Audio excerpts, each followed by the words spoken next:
What is fasting? How does it work?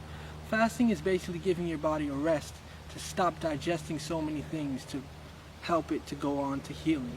When you get cut, you heal. When you break your bones, you heal. When anything happens, your body heals. It's always trying to heal. That's the purpose of it. It's creating cells. New cells are being brought up, and other cells are being brought down, or whatever you want to say. Life is being created on a minute-to-minute basis. But basically, imagine you have like 2,000 cells or 2,000 workers in your body.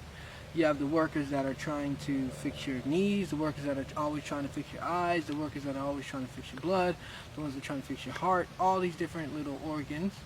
You have all these different workers. Now, imagine that, you give 1,800 of these workers are the ones that are always working on your digestion, while the other 2,000